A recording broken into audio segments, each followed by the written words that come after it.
Nesta semana estudamos sobre a ira do amor divino.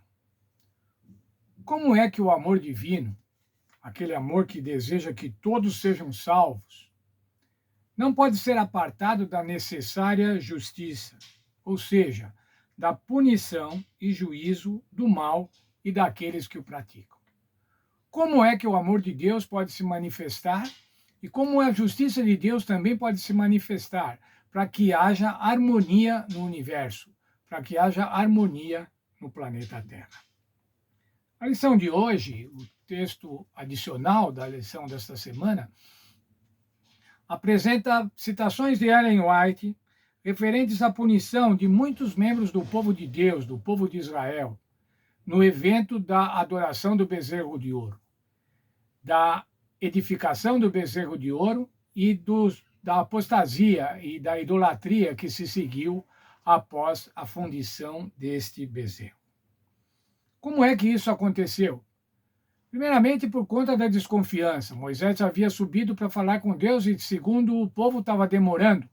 E o povo já não achava que ele ia voltar mais. E daí incitaram a Abraão, ou melhor, a Arão, incitaram a Arão para que ele fizesse um bezerro, um ídolo. E ele assim o fez. Isso era incredulidade. Incredulidade com relação ao plano de Deus. E isso se manifestou na infidelidade. Ao estar pronto o bezerro, Arão apresentou para o povo e disse assim: são esses os teus deuses que te tiraram do Egito. Ora, quem é que tinha tirado o povo do Egito? Quem tinha tirado o povo do Egito era o Senhor Deus, Criador do céu e da terra.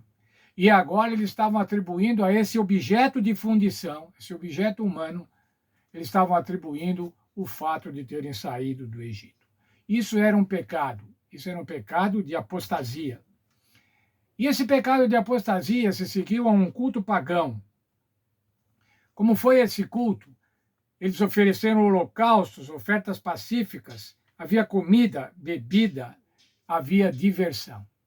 Era isso que agora eles estavam fazendo, festejando e adorando um ídolo, em detrimento à adoração e à obediência e fidelidade ao Deus que os havia criado, os havia tirado do Egito. Esse texto você encontra no livro de Êxodo, no capítulo 32. Leia com cuidado depois para ver os acontecimentos. Mas você vai ver lá também que houve uma punição. E essa punição foi severa. Dessa punição, 3.000 dos filhos de Deus foram mortos à espada. Tudo isso por conta do pecado da apostasia. Os israelitas tinham sido culpados de traição contra um rei que tinha dado a ele tantos benefícios e cuja autoridade voluntariamente haviam se comprometido a obedecer. Lembram-se, o povo tinha se comprometido a obedecer a Deus. Quando foi conhecida a lei, eles disseram assim, tudo isso nós vamos fazer. Mas alguns dias depois, eles já estavam invalidando essa lei, já estavam desobedecendo essa lei. Para que o governo divino pudesse se manter, a justiça devia ser executada sobre os traidores. No entanto, até nisso foi vista a misericórdia de Deus. Ao mesmo tempo que ele mantinha a sua lei, concedia a todos a liberdade de escolha e oportunidade de arrependimento. Só foram eliminados aqueles que persistiram na traição. Mas por que esse juízo foi tão severo? E por que esse juízo foi imediato? Lembra, o que estava ali era um povo de Israel. Estava sendo fundado o povo santo, o povo separado de Deus. Essa era a fundação do povo ao sair do Egito, ao estar libertado, ao estarem libertos do jugo egípcio. Executando justiça sobre os criminosos, Moisés, como instrumento de Deus, devia deixar registrado um protesto solene e público contra o seu delito. Quando, dali em diante, os israelitas tivessem que condenar a idolatria das tribos vizinhas, seus inimigos lançariam contra eles a acusação de que o povo, que afirmava ter Jeová como Deus, fizera um bezerro e o adorara em Horebe. Então, embora fossem obrigados a reconhecer a infeliz verdade Israel poderia indicar o terrível destino dos transgressores, como prova de que seu pecado não havia sido aprovado nem desculpado. É claro, irmãos, como é que o povo de Israel podia agora falar contra os deuses dos outros povos, os deuses pagãos, se eles mesmos haviam criado, haviam feito um bezerro e o haviam adorado? Isso não podia ser eliminado da história, mas o que podia ser demonstrado era a total indignação de Deus com a punição, a severa punição pela morte de 3.000 destes seres do povo. Era imprescindível demonstrar a indignação divina. O amor, não menos que a justiça, exigia que o juízo fosse aplicado sobre esse pecado. A fim de salvar a muitos, ele tinha que castigar a poucos. Hoje também, irmãos, nos nossos dias, brevemente, o Senhor julgará e eliminará todo o mal. Sua paciência não é conivência com o mal, mas é amor pelos seres humanos. A vingança divina, irmãos, é muito diferente da vingança humana. Deus fica indignado com o mal e administra juízos com perfeita justiça. Isso nos dá o direito de condenar os outros. Será, irmãos, que nós que somos povo de Deus podemos condenar os outros? Veja o texto de Paulo em 1 Coríntios 4, 5. Portanto, nada julgueis antes do tempo, até que venha o Senhor, o qual não somente trará à plena luz as coisas ocultas das trevas, mas também manifestará os desígnios do coração. E então cada um receberá o seu louvor da parte de Deus, ou cada um receberá a aprovação que merecer. O juízo, irmãos, o julgamento, a atribuição da pena, isso é coisa de Deus. Nós não podemos, irmãos, nos imiscuir no juízo de Deus. Nós não podemos pretender julgar no lugar de Deus, porque os nossos julgamentos sempre vão ser parciais, sempre vão ser preconceituosos, sempre vão ser tendenciosos.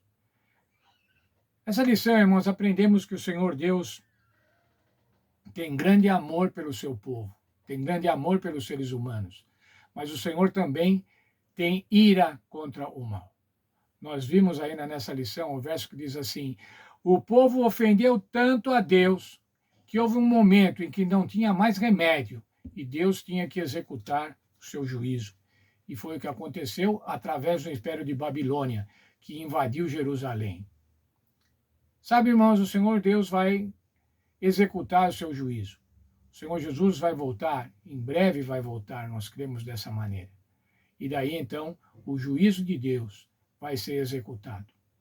O juízo de Deus vai ser executado primariamente salvando aqueles que vão estar prontos para a vinda do Senhor Jesus na primeira vinda, e vai executar o juízo final, aqueles que serão eliminados, o mal, Satanás, seus anjos, o mal e todos os pecadores que serão eliminados após o milênio.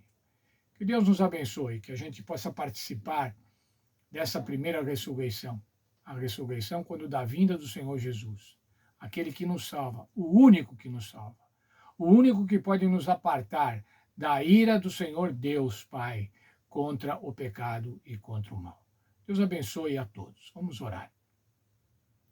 Obrigado, Senhor, pelo estudo que tivemos nessa semana, esse estudo tão bonito sobre o amor de Deus, mas também sobre a sua oposição ao mal, a sua justa indignação contra o mal e aqueles que o praticam. Nos abençoa para que possamos estar do lado do Senhor Jesus, ao lado do Senhor Jesus, sob a proteção do Senhor Jesus, e dessa maneira estarmos aguardando a breve volta do Senhor Jesus. Que possamos também ser compassivos com os outros, compassivos com aqueles que fazem o mal, mas que não sejamos coniventes com o mal. Mas nunca nos coloquemos na posição de juízes, querendo julgar e especialmente executar juízos e punições contra aqueles que não estão fazendo a vontade de Deus. Nos abençoa nesse sentido, abençoa a nossa vida, para que possa ser pautada pela compaixão e pelo amor do Senhor Jesus, em cujo nome pedimos e agradecemos. Amém.